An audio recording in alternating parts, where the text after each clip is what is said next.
drink out of them.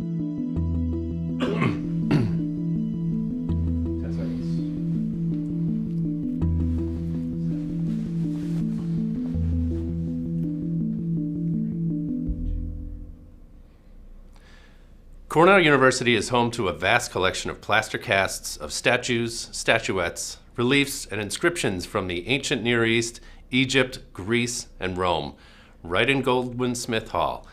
The plaster cast collection of Greek and Roman sculptures at Cornell University has a storied past, at times a subject of great controversy. It was nearly forgotten, even dispersed and some pieces lost in the mid-20th century. Joining us in studio today are the collection co-curators, Verity Platt and Annetta Alexandridis from Cornell University. Welcome, professors. Thank you so much for joining us in studio. Thank you for having us. It is lovely to have you. It's been a while since we started planning this one, so I'm very excited to see it come to fruition. Viewers, thank you for joining me. Yes, we're going to be in conversation today. We'll have some questions for each other, but we're very much interested in your input as well. So a couple quick notes. If you go up to the top of the video player where you see that little bug there, you can open up the dialog box, submit questions. I'll be taking them throughout, and we'll bring those into the fold as we get going here. This event is being recorded. Yes, it's live right now. You can also view this at the same URL afterwards. So if you have to bail halfway throughout or you want to share this with friends or colleagues, all of it happens at this URL, and the recording, again, will be available shortly after we're through. We are going to be sharing a few URLs and resources in the chat as we go, so heads up for those. And if you're watching the archived recording, those links are available in the overview section just below the video player here. Another quick note, we're going to be shooting up a QR code in just a moment. We are asking for your input on a particular question, so let's get this going here. So those among our audience, yes, we understand that there'll be Cornell community members and alums and students, but we also have a global audience invariably in these events. So I should ask the audience, do you know about or have you experienced Cornell's plaster cast collection? So we'll see some results come in here in just a moment. The answers are yes, I have seen it firsthand. No, no idea what you're talking about. And I've heard of it, but I haven't seen, right? So there you go. So we'll see some results come in here in just a moment. You know, I should ask you two. So what was your first exposure to the cast collection? How long have you been in the department, classics history and otherwise? You know, what's your experience kind of leading up to this? I'll start with you, Annetta. I came to Cornell in 2006 and saw the casts, some of them in Goldwin Smith, found some in the offices of my colleagues unexpectedly. And then eventually, and we'll get a chance to talk about this war, I was brought to this warehouse where they are located, right? Okay, yeah, we'll get into But they are sort of daily companions, no? I mean, yes, I arrived at Cornell in 2010, and I remember coming for my job talk and being amazed by the way these casts were all around Goldwin Smith Hall. And when I arrived here to work, I rescued one from the top of a colleague's filing cabinet and was lucky enough to have it in my office. So I feel as if they've become good friends. I work around them every day. Part of the landscape. So we see that just about 2/3 of the audience that are here with us today know about the cast collection. Oh, wow. Have seen it firsthand, so there you go. Those are just among respondents, so we'll see. But so let's kick off the question to you, Verity. I want to open a question by talking about the objects themselves. First, what are plaster casts? How are they made? I know that it was kind of vague to me. I didn't really understand how the process happened. And of course, also, how long has this been a practice? How long have people been making casts of ancient sculpture? Well, casting goes back thousands of years. The Romans were making plaster casts that we've discovered in excavations. And casting is the main way in which you can produce a three-dimensional copy of an object. And you do that by creating a mold which is taken from the original object itself. So on the screen here, if we can show the slide, you can see a copy of Cornell's cast of a sculpture called the Juno Ludovisi, which is in Rome. And here you can see a mold taken from the same sculpture. What is that material? So that is also made of plaster. Usually what happens is that the original is coated with a protective surface of some kind. Then plaster has the advantage of being a substance that can move from a liquid to a solid state. So you paint the liquid plaster onto the original. Once it's hardened, you can remove it from the object. Usually it's done in several pieces at a time. So here you can see there is one side of the face, and here you can see how different sections are taken from the original. And that's essential when you have a very complicated object as well. So those pieces can then be put back together to create a mold, which is a negative version of the original positive sculpture. Then liquid plaster is poured into that negative space. Once it's hardened, the molds are removed, and there you have your 3D copy in another medium of the original sculpture. And this process endured for a long time, right? Yeah. Fundamentally the same? These days, people use silicone rubber rather than plaster, and then they strengthen the rubber with a plaster coating sometimes. So there are more kind of up-to-date ways of doing it today, but the mechanism is essentially the same.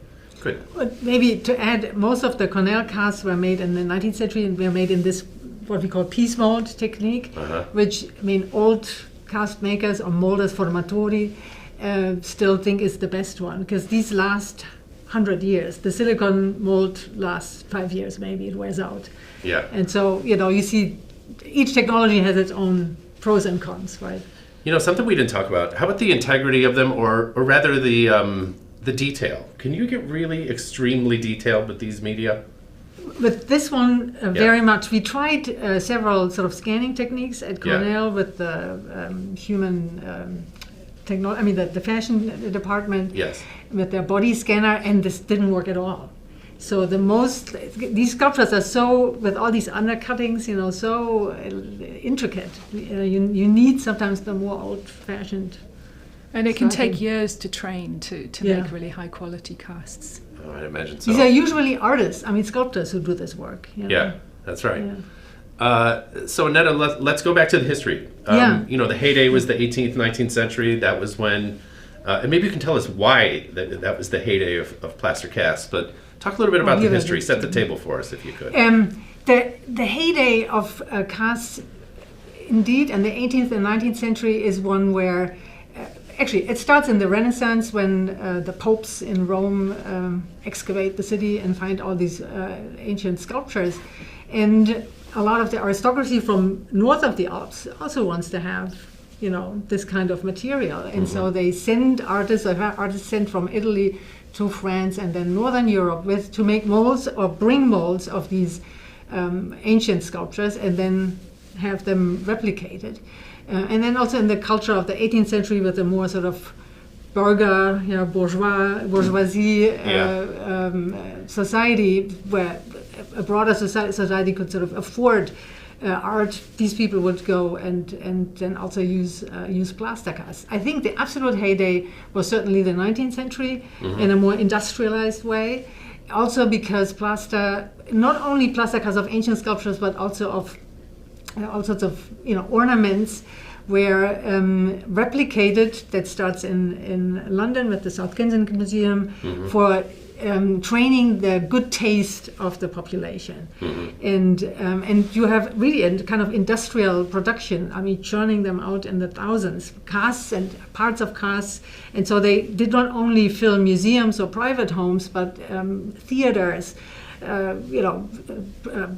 processions for Queen Victoria, for example, were all sort of filled with plaster casts. And at the same time, the heads of the states in Europe came up with the convention where they decided and agreed on the fact that they would all permit each other to take molds of their own artworks so that they could be exchanged and replicated all over, right? And that's the 19th century, which I think then went over the top, and in a way the demise of the cast collection starts in that moment too, right? Right. And so there's, I imagine this is a well-endowed institutional type of thing. Talk about the costliness or not of doing this, creating plaster casts. Let's take the shipping and the exhibition of them out of it. Was it costly, to your knowledge? Not everybody could do it, right? Yeah. Well, the advantage of plaster is that it's cheap and plentiful. That's why I'm asking. So the expense is in the craft. Yes. But you can also make bronze casts, which obviously are going to be a lot more expensive in terms of the materials employed. Yeah. I mean, I honestly don't know what they had. The Cornell collection was paid for the vast majority by Henry Sage. I don't know what he paid. I don't know what this would have been the equivalent, but it's certainly several $100,000 or 10,000 something. I don't know before I say something wrong. Yeah. But as Verity said, once you have the mold, you share in the costs for the mold, but then you and then just get the copy, right, the cast, so that reduces the costs for the whole thing. But it's not cheap, not as cheap as one might think, right? Okay, I have a cheap solution then. Let's talk 3D printing and tech innovations around that, because that's something that must be part of the equation these days, right? Yeah. It's the easiest way to do it. You can, again, further democratize and get more people to enjoy it. Talk about the process. Well, what you see here is 3 different casts of the same original. On the left, one made of wax. In the middle, one made using plaster casts through piece molding. And on the right is a 3D scanned and printed example. And you may be able to see from the photograph that the 3D scanned model is a more kind of fluffy and not quite as clean and crisp. So there are pros and cons of scanning and printing. I mean, the amazing thing is that it opens up so much potential, and you can send these things across digital space. And online now you can find, there's a great website called 3dscans.com that was set up by the artist Oliver Larich, which has high quality 3D scans of lots of originals of ancient sculpture, which anybody can take and adapt and play with and print out. But you're limited by what the 3D printer can itself produce. So, actually producing large-scale 3D prints is incredibly complicated and expensive. But you can do, miniature versions because you can do them to scale and modify. So they open up all kinds of creative potential, but there's a limitation too. They also have, I mean, it is the future, because over time we have learned that we need to protect the surface of the original sculptures much more. We'll talk about this later, I think, because we want to preserve traces of color eventually. And if you make a mold, there's always, if you touch the surface, there's the danger that something gets lost. Yeah. And so the 3D scanning is certainly, from that point of view, also it's the future, right? We just need to improve it. So I asked you in the beginning, as we were kind of waiting for that poll result to come in, what was your first exposure to the collection? So how does it kind of fit into your work, right? So you go to Cornell, you start working with it. How do you interact with the Plaster collection?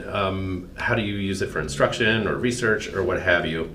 Just tell me about your first exposure to it and how you began working with it. What was going on back then? The interesting thing, I think, both for Verity and myself, it's, we were both trained in Europe, where a plaster cast collection is always a part of a department of classical or ancient art or archaeology. Yeah. So I was used to this, and I was kind of missing it in a way. First when I came and thought, well, the casts, and then I realized they are all over.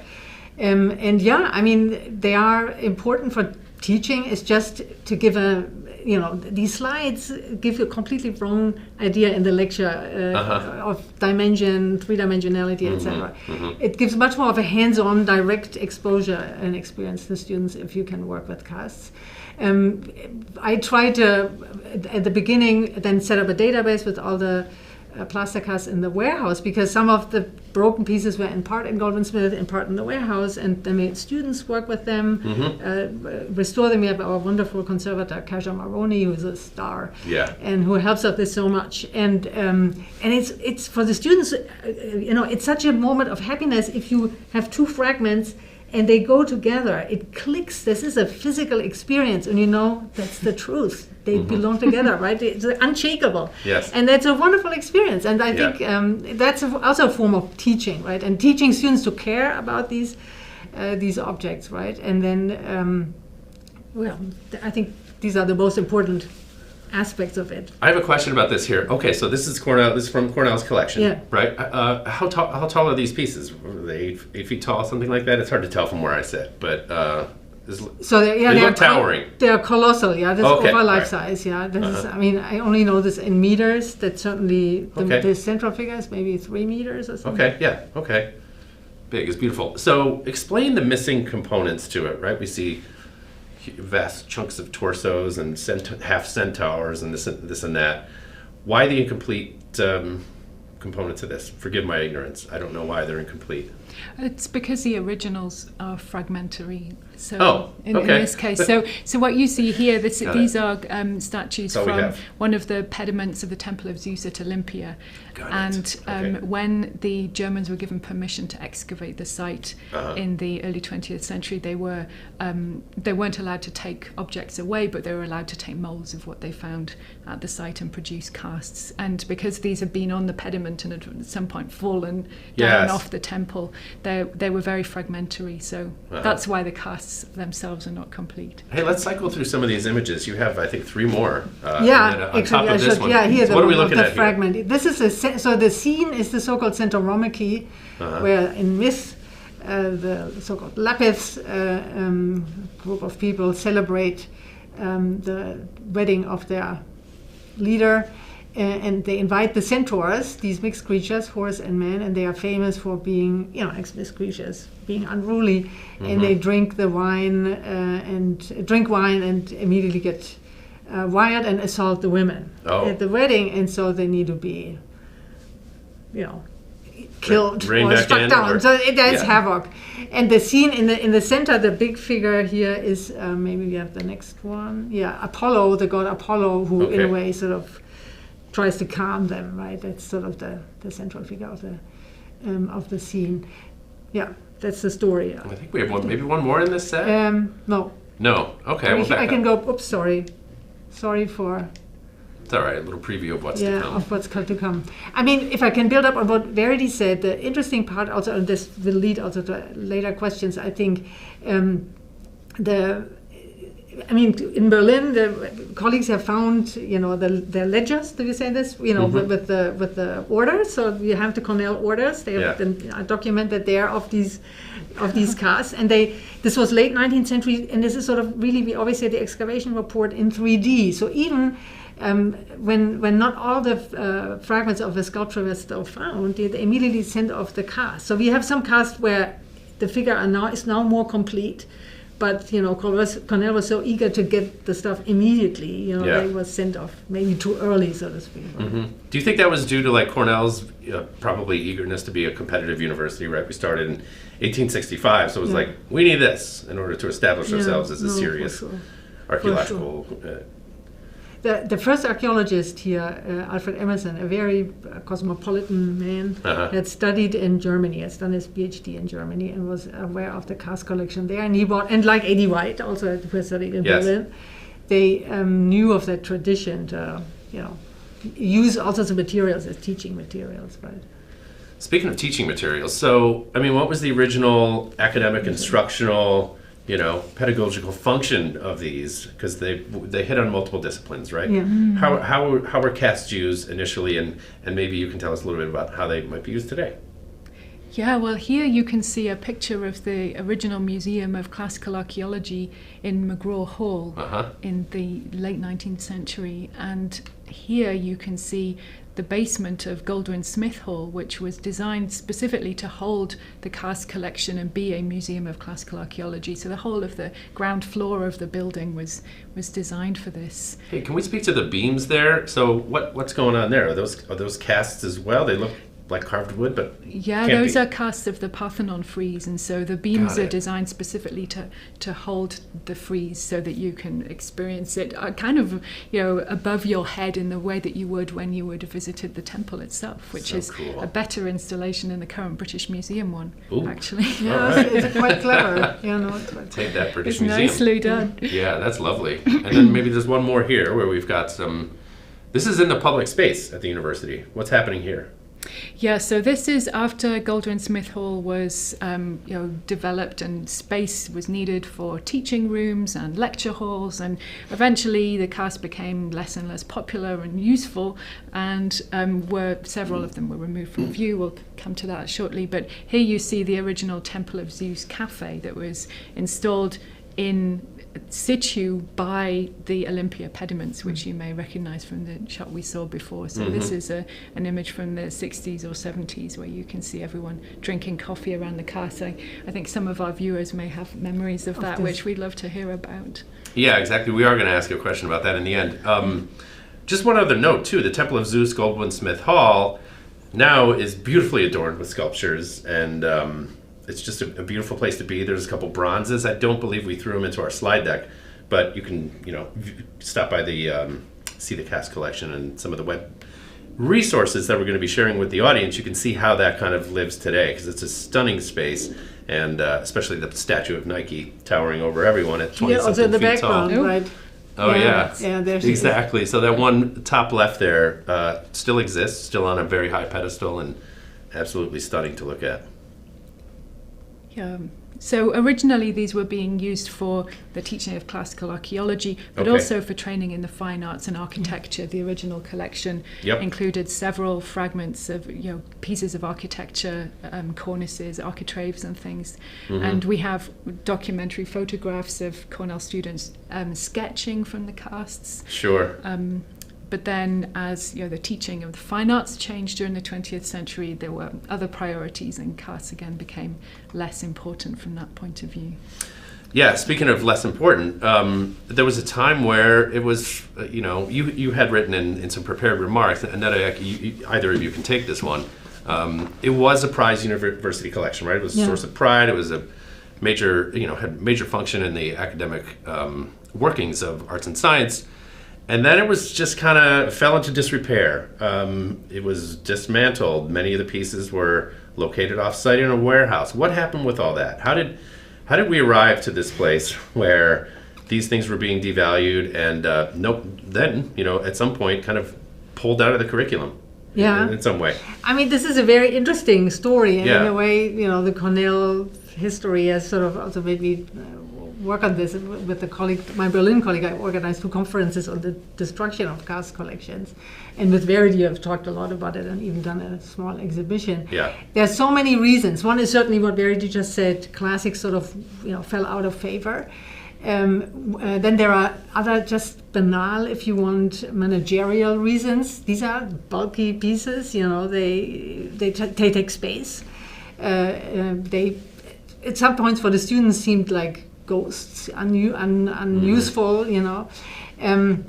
but they also, I think we can link it to broader, and I want to say this is, on the one side, a specific Cornell history, but it happened everywhere. It's sort of a global development, so people shouldn't feel guilty. It was all over. And one moment, I think, for Cornell more specifically, might have been maybe the 1990s with the culture wars in the United States, where all the Western Civ became problematic, and that might have been a moment where the cast had already been removed because the place, the space was used for other lecture halls. The Temple of Zeus Cafe became Kaufman Auditorium, etc. But then it had sort of a political side to it, and Cornell has the famous Professor Martin Bernal, who at the time, in the late 80s, wrote his Black Athena, the Afro-Asiatic roots of classical civilization, and that might have been a moment to also, in a way, react against this overburdening, if you want, idea of the classical past, and this certainly was a moment then.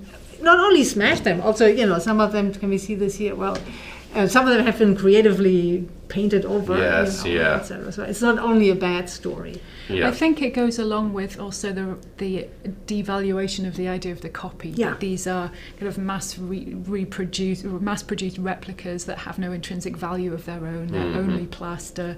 Once photography is really ascendant, and once travel internationally is more possible, you can go to museums in Europe and sites in Europe and see the originals, and so these became these chunks of plaster that were taking up space, as well as representing certain kind of cultural ideals that people were radically rejecting.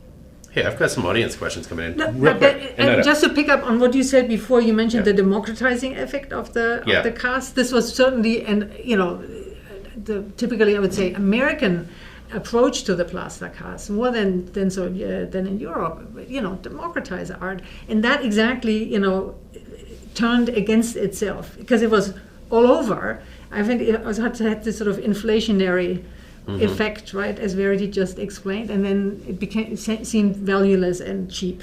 Right. Yeah. This being America, speaking of fraud, were there opportunities for people to display phony replicas of ancient, creating a sideshow and scamming people out of money to look at an ancient Greek piece? I don't know. Are there instances of this? There must have been. There are some very problematic and interesting issues where even today people aren't sure whether certain antiquities are fakes or not. I mean, the market has been flooded with fakes over the years, and it's a real problem. It is a problem, right? The Salvador Mundi was discovered, and everybody's like, I don't know. I have a question that came in from Pamela. Yeah. I'm going to take some audience questions. Yeah. Were these casts painted like ancient sculptures or left white in the 19th century? So let's just clarify here for anybody that's in our audience. Many ancient sculptures were colorized, polychromatic. All of them. Yes. Yeah, all of them.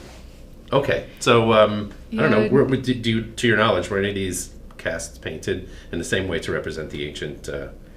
Most of them were not. And one of the interesting thing about the plaster cast is that although it reproduces the form of the original, it does not produce really any of its surface qualities or material qualities. Right. So casts are often spoken of as having a kind of deadened quality. And as you say, all ancient sculpture would have been painted, some in very, very bright colours, which to modern eyes seem almost garish because we are so used to the idea of pure white marble, and that is more of a neoclassical idea, which is an effect of the fact that a lot of polychromy was lost over time in the archaeological record, and these days we are much better at looking out for traces of pigments, and also there's been a lot of really impressive scientific analysis of surfaces which has shown the kinds of colours that were used. And this is when casts actually become really useful because they're not the original, so you can play around with them more.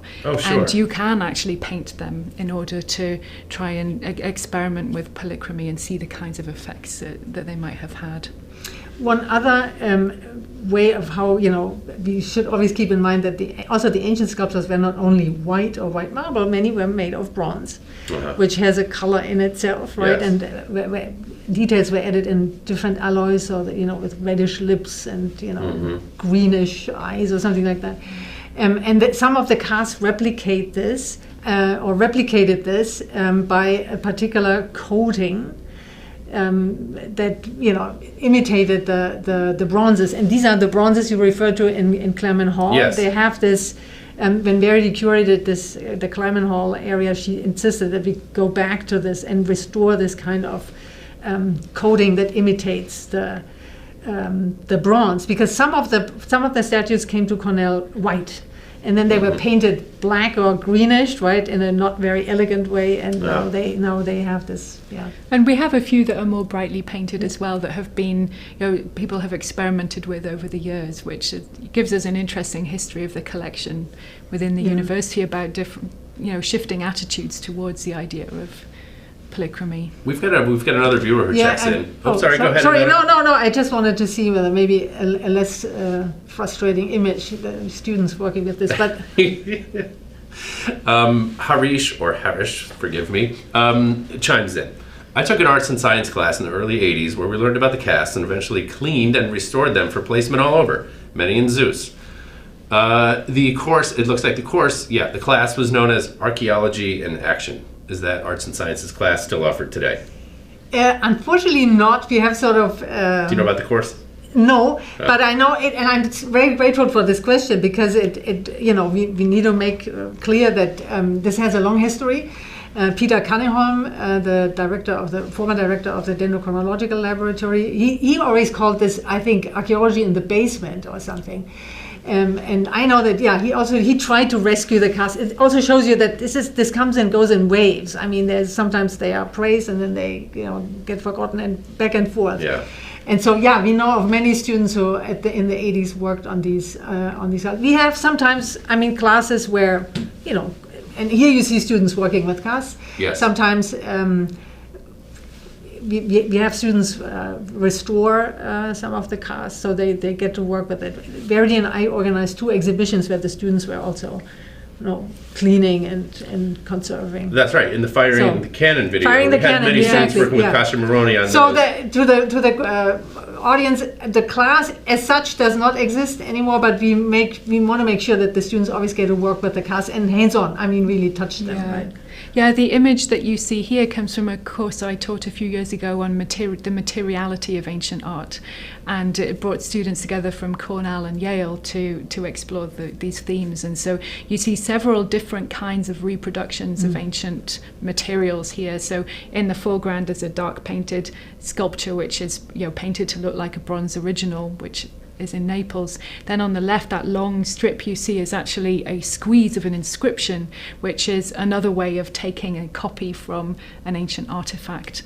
And then in the back, you can see that there are smaller plaster casts too. So we actually have copies in many different kinds of materials, not just plaster. Mm-hmm. Speaking of inscriptions, also that's one thing in which I think the Cornell collection stands out for me is, and maybe you saw this in one of the earlier images, we have casts of inscriptions. Often people took these squeezes that Verity just showed, right? But then it's only about the text. Here, I love these casts of inscriptions because they show you that these are monuments. They are objects, really, right? And I'm not aware of any of those from European collections in that amount. So that's really interesting, I feel. Hey, can I ask you a technical question? I hope we don't get too in the weeds on this, but I'm curious about the polychromy aspect of this. In my experience, right, I follow archaeology things on Twitter and ancient history type things, and here's what this street of Palmyra must have looked at Palmyra. Might have looked like back in the day, and you see, red adorning the columns, and there's a lot of bright reds, things along those lines. Is the science that specific? Can we really do that? I mean, we can say all of this is probably this color or that color. Do we have that degree of spectral analysis, whatever you want to call it?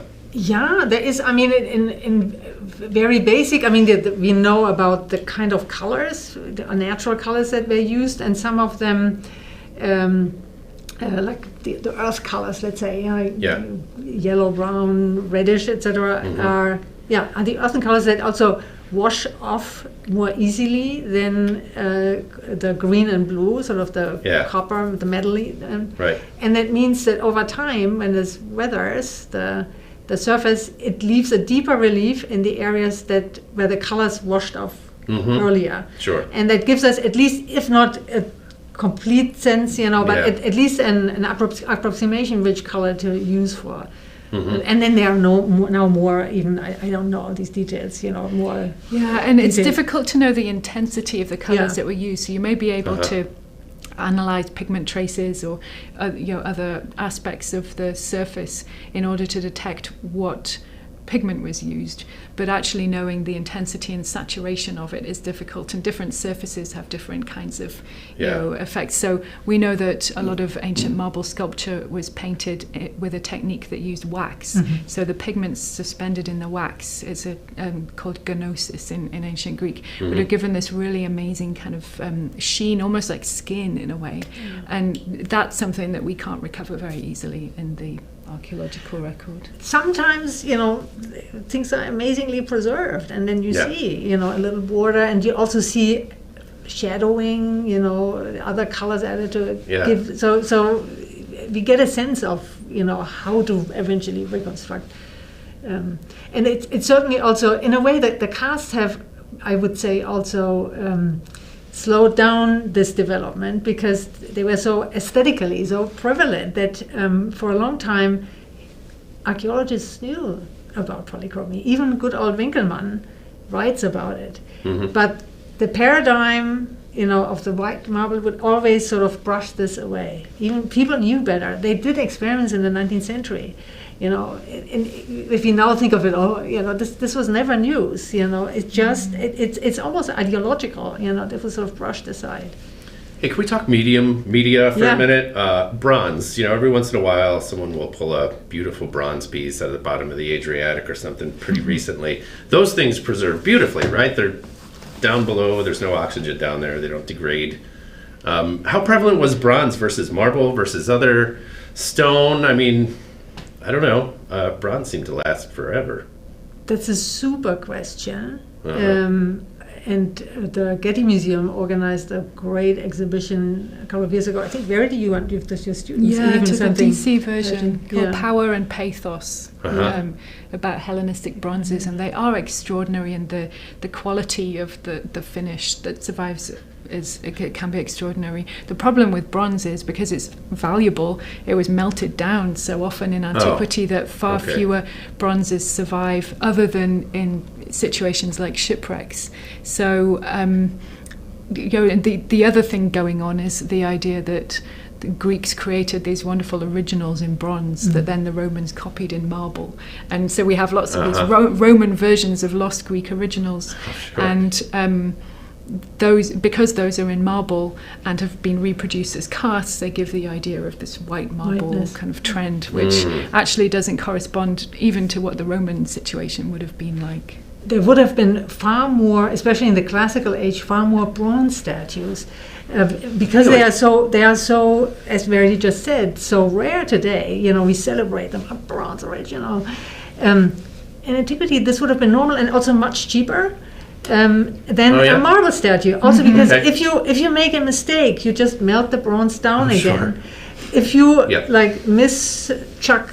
think of something at the marble statue, I mean, either you have to complicatedly try to readjust something, or you have to start anew. Right. So in bronze, you could say Constantine's nose and you can produce a replica series from the same molds. The mold thing, Sure. So it's a really sort of standardized way, almost, right?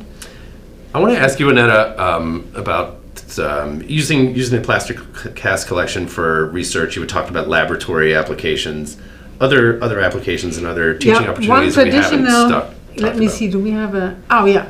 So Verity just mentioned how we have different sorts of replications or reproductions. Yeah. One is that we see here is the so-called electrolytic or galvanoplastic form of replication. If you want to replicate metal and give a sense of the metal surface of the objects. These are here objects from the grave round or grave circle A in Mycenae, so prehistoric Greece, from the 19th century. These replicas, 19th century, early 20th century, where the production of these replicas was particularly meant to promote a certain idea. So the excavators, in this case Heinrich Schliemann, but we also have examples from other Knossos, other Minoans, or prehistoric contexts. At the time, this was not part of the traditional story of Greek history, and the scholars, the excavators, wanted to actually promote this period, Bronze Age, 2nd millennium BCE, as the beginning of European civilization, not ancient Greece as we knew it. Yes. And so they use these very spectacular, and now if you go to the Met today, they will be exhibited as objects of art in themselves. They use these objects to promote their ideas, right? And the other one, and that's a famous example, this is a traditional, actually very philological method. Verity just mentioned the Roman copies of Greek originals that have not survived. What people would do in order to reconstruct the Greek original that has not survived, and maybe and sometimes it never existed. We just think there has to be a Greek original. There's a phantom. But the method would be to collect all the marble copies of the same type, compare them, and then take sort of the common denominator and say this belongs to the original. And this way, the original would be reconstructed. And we show here some Venus types, that some of them are Roman copies in this way, and that of course can be done very well with the plaster cast collection, where you can collect all sorts of casts of the same type, and then compare really closely. You can do this with photographs too, but much better, of course, with the three-dimensional figure, and then figure out what is every marble copy is different than a cast copy. Of course, it's not it's more of a translation than a direct taken with the mold. Yeah. So there is always a little bit of a change. Things are, even if they are closely measured, they will be slightly different. Yeah. And therefore the casts help to reconstruct the Greek originals. We don't follow this typically German method. I have to say it. Yeah. The so-called copy critique, Kopienkritik. It's still helpful sometimes, and it's a philological method. I mean, that's how you reconstruct ancient texts. Sure. But you can also exaggerate, and this is what happens right now. The emphasis is more on really understanding each copy as a work in its own right, as with the plaster casts. What was that eye-shaped object in the previous slide? Was it a shield or a... This was I think this was a kind belt of kind of thing? Okay. type of thing, Yeah. from the grave. Yeah. That's beautiful. Verity, I want to kick it over to you. So let's get into the cultural side of things. You had talked about the casts acting in their own as a piece of cultural heritage. The casts, of course, preserve objects as they were, and they also become a cultural heritage of Cornell. Just kind of talk about how you think about this, because I found this really fascinating in some of our earlier conversations. Casts as culture. Yeah, well, I think this goes back to the issue that Annetta was just discussing, which is when you're looking at a cast, are you looking at a copy of an original sculpture and trying to understand that as itself a copy of a lost original sculpture? Yeah. Or are you thinking about the cast as an object in its own right that has its own object biography, we might say? So casts are really interesting, not just for studying classical archaeology and art history, but for thinking about how the ancient world was itself received and understood and replicated and thought about in later periods. So it's an example of what we would call classical reception studies, which is becoming increasingly prominent within our field. Can you explain what classical reception studies is? Yeah, it means not studying antiquity itself, but thinking about how other people in other periods and cultures have looked to the ancient world and thought about it and reimagined it, whether you're talking about Percy Jackson or 18th century neoclassical painting, the different ways that people have looked to antiquity. Great. So casts are really a really important part of that story, but they also can preserve aspects of cultural heritage that might otherwise be lost. So the example you see on the screen here is a funerary relief, well, it's Cornell's cast of a funerary relief that was in a collection in Kassel in Germany, which was bombed by the Allies during World War II. And so the original object was lost forever. But we have a cast of it, so it lives on in this reproduced form. And the advantage of a cast is because it is indexically related to its original, it's a 3D copy at 1-to-1 scale of that original. So it helps you access something that you might not otherwise see. And then this is an example of a cast that is in a teaching room in Goldwyn Smith Hall called The Apotheosis of Homer, and the original of that is in the British Museum. And what's interesting there is that it was restored in the 18th or 19th centuries, and the figures you see here are the Muses on Mount Olympus, and the heads of the original are lost forever, but they were restored during the 18th or 19th centuries, and then a mould was taken to produce our cast of the original with those restored heads. But because restorations are controversial and interesting, but not part of the original, they've been removed from the version in the British Museum.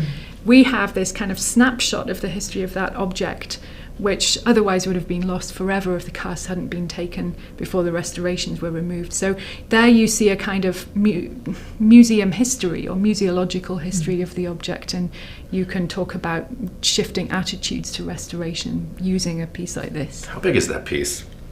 Probably about this high. If you told me it was 50 feet tall, I would say This is a close-up here. These are mini figures. Got it. Okay. Do we have one more? No, that's it. That's the Olympia pediment right there. No, this one here. Okay, yeah. So this is about the cultural history of casts at Cornell itself. Yeah. So, the Temple of Zeus Cafe really seems to have had a profound effect on people who spent time in that space. I really wish I could go back in time and hang out there. And many of our alumni have told us about their memories of it. So, this is part of the history of the university, and casts have been part of that history in all kinds of ways. Pamela chimes back in. Where should I go on campus when I attend my 50th reunion in June 2023? Where should Pamela start? It's been a bit since she's been at Cornell. Well, I guess in that splendid space that Verity curated, the Claman Hall thing. Yes, right? come to the Claman Atrium, which is the new extension of Goldwyn Smith Hall, and you'll see an installation there. But there are still several casts on display around Goldwyn Smith Hall in general. And if you go to the Wrestling Centre, you'll also see our cast of a famous piece called The Wrestlers, which was restored a few years ago and put in situ there. So there are a few spots. There are a few spots, and my favorite spot is actually the head of a horse from the Parthenon pediment at the Johnson Museum, in one of the concrete corners. It's super. It's really great. Perfect. John asks, does your department interact with other plaster cast museums for exchange of insights? This must be a tight-knit world, actually. I don't know. Maybe. Yeah. I mean, you just went to Cambridge, right? I mean, I guess it's our own old connections. I do this with the Munich collection and the Berlin collection. The Berlin collection has given even ahead. So our newest acquisitions, 10 years ago, ahead of a sculpture. But we've also taken aftercasts in order to restore our casts, which have been broken. Kasia Maroney, who's done this amazing restoration work for us, went to the Norwich Museum in Connecticut and also to Penn University, and was able to take molds from casts there, which she then used to fix some of our broken casts, like the Wrestlers. One of the heads had been smashed and the hand had to be and for these so-called bronze figures in Claman Hall, right, the feet had to be recast. And now let's discuss the dark side of cultural heritage, plaster casts. There was obviously a big backlash in the day for the role in promoting, emphasizing racial purity, white supremacy. Tell us about the dialogues that have taken place in the past, where we are now. There's a lot to that question. But you know that's a very good and very important question, and one that I think we both have also been grappling with only in the last years, not necessarily from the beginning on. Maybe I should say, coming from Europe, several of the sort of colonialist heritage questions were not clear to me, and now I realize, what kind of blinders I had myself. These casts, and one should always say, and Verity mentioned this before, the casts are this 18th or 19th century phenomenon, and a lot of that really dark side of their interpretation goes back to this time. It's not related to ancient Greece. We see it through that's already a reception, right? Of a specific form of the way ancient Greece was received or understood in the 18th and 19th century, with the idea that the Greek body was sort of superior, better trained, free, democratic, right, and more beautiful than others. And these ideas informed in 18th century, Enlightenment Germany, for example, people like Immanuel Kant, the philosopher, or Blumenbach, Johann Gottfried Blumenbach, the natural scholar and philosopher and also doctor. And they explained their ideas about the races, or as they call it, the varieties of humankind. The separation into Caucasian, Asian, etc. Although even if the way they place these varieties would not correspond to how we would do it today, or how we think of it today. But they try to illustrate, if you want, the more beautiful or the most beautiful of these varieties, the Caucasian one, with on the one side a skull, and on the other, for comparison, a Greek sculpture. Right, either the Apollo or even sometimes a female head, and this kind of, and then you could say, okay, this is one scholar doing it, but many scholars did it, and then these things, being replicated and also distributed. Not only casts of these figures, but then also casts of the skulls, together. That kind of really reified ideas about European supremacy. Bodily supremacy, right? Racial supremacy, and then the white of the plaster cast. That I again have to say, when I came here, I didn't understand when people said, "Well, white doesn't mean these are white people." And I thought, no, this is white. It's a plaster cast. This is abstract. Exactly the point. Abstract becomes objective, in this moment, and ideal.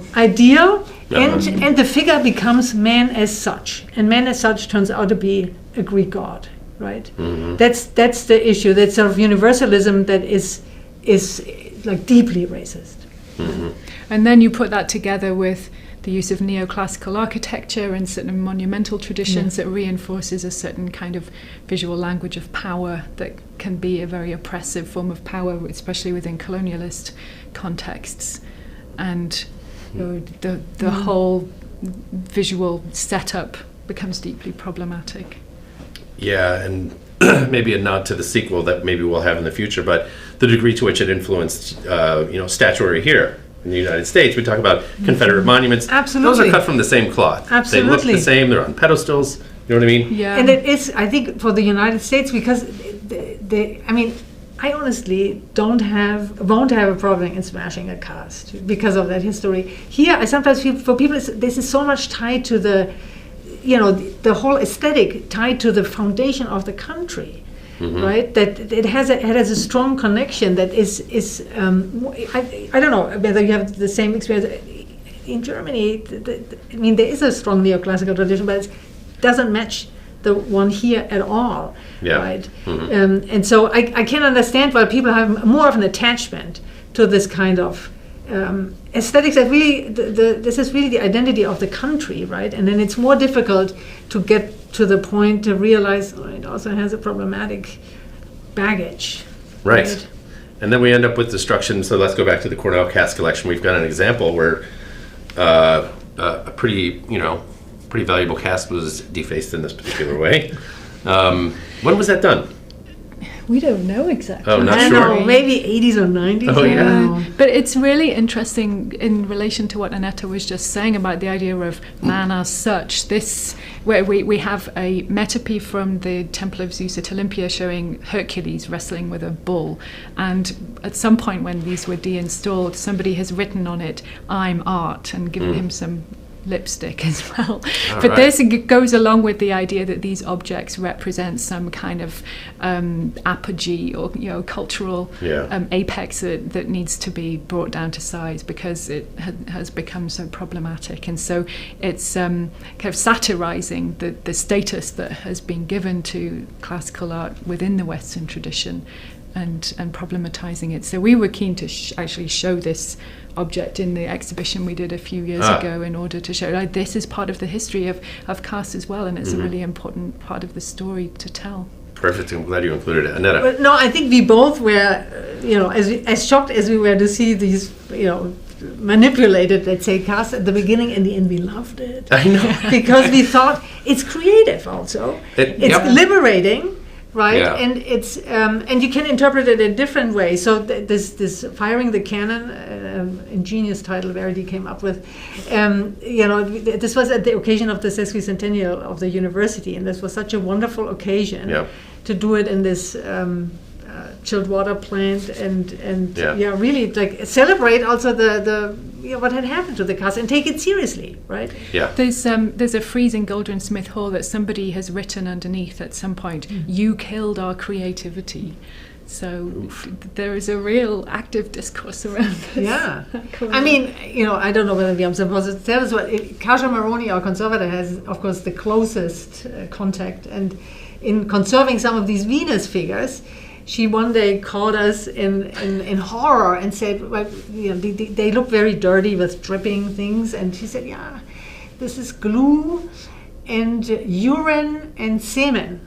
And she was in shock. We were excited because that really related to ancient stories of aganotophilia, so when people wanted to have sex with the statue. And it also showed us that the plaster casts are still like bodies. They are not cheap replicas. They still have a presence. So I think it's a great story. It is. There's nothing new under the sun.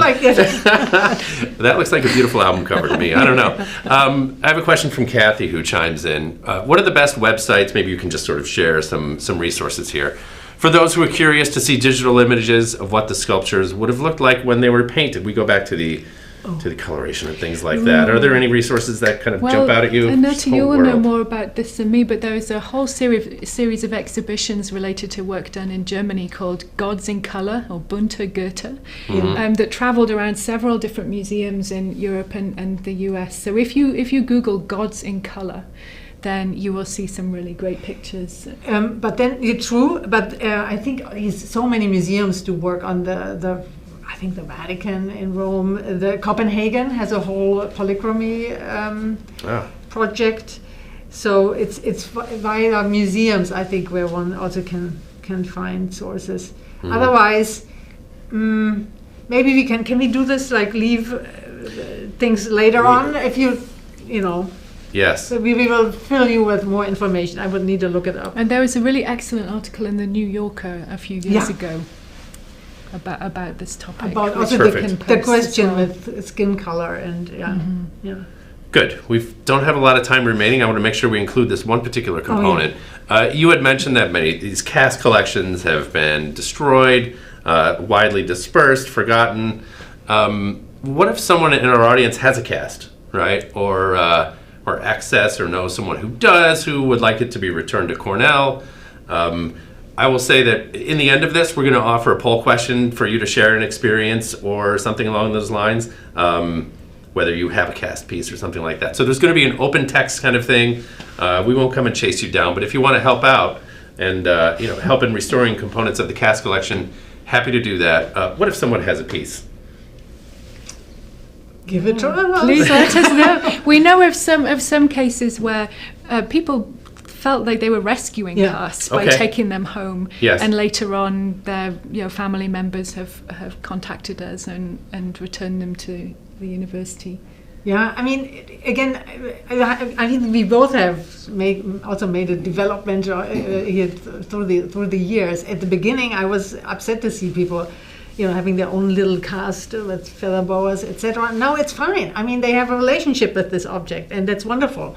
And so if you have a relationship to your thing, I understand it, but, think of the students. In the end, it's for the students. It was bought for the students, and it would be wonderful if it could come back. Think of the children. So what are your objectives or goals for the collection? Where do you see this going forward? This is naturally an eternal work in progress, but what are the next steps? What are you going to be doing? Well, the next thing we'll be doing is an exhibition in May in the Ithaca Mall. So anybody coming to Ithaca in May, please come and see. It's opening on May the 5th. Yeah, so in an unused store there, we're going to do a show called The Sculpture Shop, which will put some examples of the Cornell cast in dialogue with new work by contemporary artists, which has been submitted for the show. All right. And everybody is very welcome to come and see how this dialogue between the ancient and the contemporary might take place. This goes back to actually a class that Verdi taught on classics and contemporary art. So another example of how creative, I think, a cast can be included in teaching, right? Yeah. Into something new. I'm very excited about. And Annette has a new book out. What? Well, this is 2 conferences I organized with my. It's coming out in the summer. My colleague in Berlin, Destroy the Copy. It's exactly about the destruction of cast collections in all over the globe, and there you see Cornell is just one story among many. Where we still try to figure out what the reasons are, and they're very, very different. And some countries, Japan, for example, has a completely different relationship also to the copy. They have totally embraced the idea of the copy and have wonderfully like MIDI casts and animes, etc. So it's very creative, right? Yeah. In other contexts, it's much more problematic, of course, but it's a story worth telling, right? The book's called Destroy the Copy. Destroy the Copy, and then subtitle. Okay, check it out online, everybody.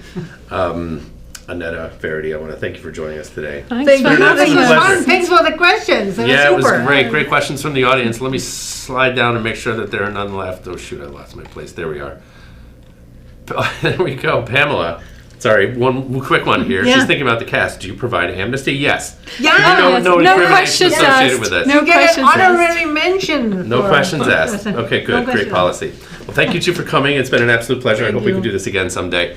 Audience, thank you so much. Your input was Super. Super. Yes, thank you very much. Absolutely key to the conversation. So thanks for your involvement there. Everyone stay safe, stay healthy. We'll see you next time on Keynotes. Thank you so much. Thank you.